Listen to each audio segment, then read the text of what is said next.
प्रिय विद्यार्थियों, समास हिंदी व्याकरण में अति महत्वपूर्ण है। यौगिक शब्दों की रचना में समास का महत्वपूर्ण स्थान है। संधि, समास, उपसर्ग, प्रत्यय, इन 4 प्रकार से यौगिक शब्दों का निर्माण होता है, तो समास संधि के बाद दूसरे स्थान पर आता है। समास का अर्थ है शब्दों को संक्षेप में व्यक्त करना। 2 शब्दों के मेल को समास कहते हैं। उसमें एक शब्दांश भी हो सकता है, जैसे अव्ययी भाव समास में जो प्रारंभिक शब्द होता है वो सामान्यतः शब्दांश होता है, कोई उपसर्ग होता है। तो दोनों शब्दों के मध्य की विभक्ति को हटाकर और शब्दों को पास पास लाकर जब नया शब्द बनाते हैं, यौगिक शब्द बनाते हैं, तो उसको समास बोलते हैं। और ऐसे बने शब्द को समस्त पद कहते हैं। समस्त पद में कभी पहला पद प्रधान होता है, कभी दूसरा पद प्रधान होता है, कभी दोनों पद प्रधान होते हैं और कभी अन्य तीसरा पद प्रधान होता है। यानी दोनों शब्दों का अर्थ ना निकलकर उसका अर्थ तीसरे के रूप में व्यक्त होता है। तो समस्त पद के अर्थ को स्पष्ट करना समास विग्रह कहलाता है। जैसे राजमहल, राजा के लिए महल, ये तत्पुरुष समास हो जाएगा। यहाँ पर के लिए विभक्ति हटाई गई। नील कमल, नीले रंग का कमल, यहाँ पर ये कर्मधारय समास हो गया। ये नीला रंग विशेषण हो गया और कमल, ये नीला रंग विशेषण हो गया, कमल विशेष्य हो गया। दिन रात, तो यहाँ पर दिन और रात, तो द्वंद्व समास हो गया और हटाया गया। यथा योग्य, योग्यता के अनुसार, यहाँ पर यथा शब्द लगा है जो कि अव्यय शब्द है, तो ये अव्ययी भाव समास हो गया। नवरंग, यहाँ पर संख्यावाची शब्द है, ऐसे ही सप्तरंग हो सकता है, तो ये द्विगु समास हो गया जब संख्यावाची शब्द होता है पहला पद। दशानन, अब दशानन यहाँ संख्यावाची शब्द अवश्य है, लेकिन दशानन केवल रावण के लिए कहा जाता है, अर्थात उसका तीसरा अर्थ निकलता है, तो यहाँ पर यह बहुब्रीहि समास हो गया। तो समास के 6 भेद होते हैं। अव्ययी भाव समास जिसमें पूर्व पद प्रधान होता है, तत्पुरुष समास जिसमें उत्तर पद प्रधान होता है, कर्मधारय समास जिसमें पहला पद विशेषण होता है और दूसरा पद विशेष्य होता है। फिर है द्विगु समास, इसमें पूर्व पद संख्यावाची होता है, जैसा कि अभी मैंने पीछे बताया। द्वंद्व समास, इसमें दोनों पद प्रधान होते हैं और लगा होता है, उसको हटाया जाता है। बहुब्रीहि समास, इसमें दोनों पदों का अर्थ ना निकल के उन दोनों पदों के आधार पर तीसरा अर्थ निकलता है, तो ये बहुब्रीहि समास होता है, कोई योग रूढ़ अर्थ निकलता है। अव्ययी भाव समास क्या है, अब जानने का प्रयास करते हैं। जिस समास का पूर्व पद अव्यय हो, अव्यय अर्थात जिसका व्यय ना हो, जिसके रूप में कोई परिवर्तन ना हो। अब रूप में परिवर्तन कैसे होता है? वचन के द्वारा, लिंग के द्वारा शब्दों के रूप में परिवर्तन किया जाता है। तो लेकिन अव्यय शब्द का ना तो कोई वचन के रूप में परिवर्तन होता है, ना लिंग के रूप में परिवर्तन होता है। जैसे उपसर्ग वाले शब्दांश होते हैं, तो अव्यय शब्द हो और उसी शब्द की प्रधानता हो, उसी शब्द के आधार पर जो शब्द निर्मित हो वो उसके बिना अपूर्ण हो। दूसरा शब्द संज्ञा हो, यानी संज्ञा शब्द जो है उसमें अव्यय लगने के कारण पूरा शब्द अव्यय हो जाए। तो इस प्रकार से जब यौगिक शब्द बनता है तो उसे अव्ययी भाव समास कहते हैं। जैसे यथा शक्ति, शक्ति के अनुसार। अब यहाँ यथा अव्यय शब्द है, यथा के रूप में कोई परिवर्तन नहीं किया जा सकता। अब इसमें शक्ति जुड़ गई तो यथा शक्ति भी एक शब्द बन गया और इसके रूप में भी कोई परिवर्तन नहीं किया जा सकता, यथा शक्तियों नहीं हो सकता, यथा शक्ति। प्रतिदिन, तो प्रति यहाँ पर उपसर्ग लग गया, अव्यय शब्द लग गया, तो प्रत्येक दिन इसका समास विग्रह है और ये प्रतिदिन एक अब समस्त शब्द हो गया अव्ययी भाव समास का। आजन्म, जन्म से लेकर, यहाँ पर आ अव्यय शब्द है। भर पेट, पेट भर के, यहाँ पे भर अव्यय शब्द है। निर्मल, यहाँ पर निर या निहि, संस्कृत में नहीं हो जाएगा, हिंदी में निर हो जाएगा, अव्यय शब्द है। अनुरूप, यहाँ पर अनु अव्यय शब्द है, रूप के अनुकूल।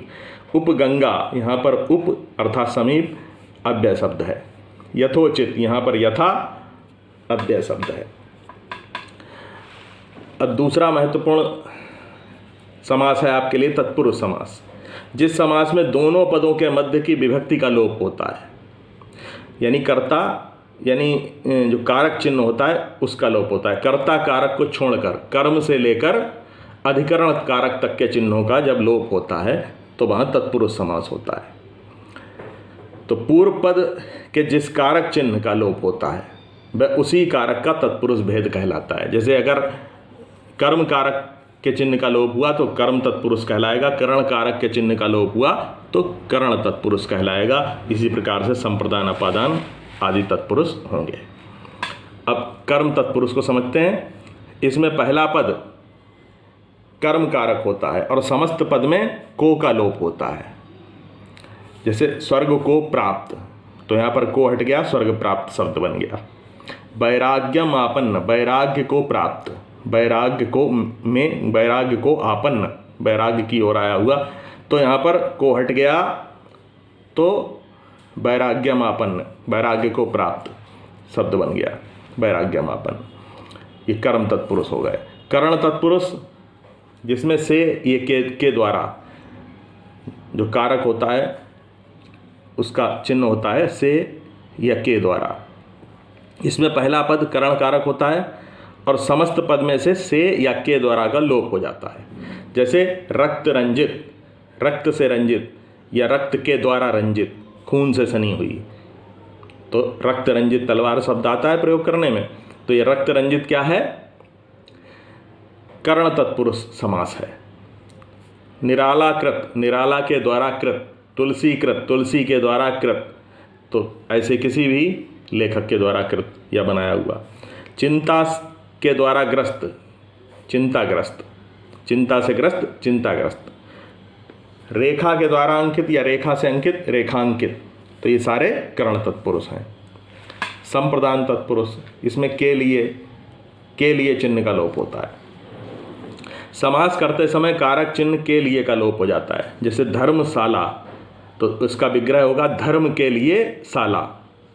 विग्रह का मतलब होता है अर्थ को स्पष्ट करने के लिए जब हम शब्दों को तोड़ते हैं, समस्त पद के पदों को अलग अलग करते हैं, वो विग्रह कहलाता है। तो धर्म के लिए शाला, ये सब इधर जो किए गए हैं ये विग्रह हैं, समास विग्रह। तो धर्म के लिए शाला, धर्मशाला। दान के लिए पात्र, दान पात्र, दान के लिए पात्र। सत्याग्रह, सत्य के लिए आग्रह। यज्ञ वेदी, यज्ञ के लिए वेदी। तो यहाँ पर के लिए का लोप हुआ है। अब आते हैं अपादान तत्पुरुष। इसका प्रथम पद अपादान कारक होता है और जिसका चिन्ह से होता है। यहाँ का से करण के से अलग है। इस से का अर्थ है अलग होने के संदर्भ में, फ्रॉम, किसी स्थान से अलग होने के लिए या किसी वस्तु से अलग होने के लिए, तो उस से का लोप हो जाता है। जैसे वृक्ष से पतित, यानी वृक्ष से पत्ता अलग होता है तो वो वृक्ष पतित कहलाता है, या वृक्ष से फल अलग हुआ तो वो वृक्ष पतित हो गया, या वृक्ष से कोई पक्षी गिरा तो वो वृक्ष पतित हो गया। तो वृक्ष से अलग होने के संदर्भ में यहाँ पर है। रोग मुक्त, रोग से मुक्त हुआ, रोग उससे हट गया, अलग हो गया रोग, रोग से व्यक्ति अलग हो गया, व्यक्ति से रोग अलग हो गया, तो वहाँ पर अपादान तत्पुरुष होगा। पदच्युत, पद से गिरा हुआ या पद से हटाया हुआ या पद से अलग किया हुआ। देश निष्कासित, देश से निकाला हुआ, तो देश से अलग हुआ। तो इस प्रकार से ये अपादान तत्पुरुष के उदाहरण होते हैं। अब है संबंध तत्पुरुष। इसमें समास करते समय कारक चिन्ह का, के, की को हटाया जाता है। का, के, की भी हो सकता है, रारे, री भी हो सकता है।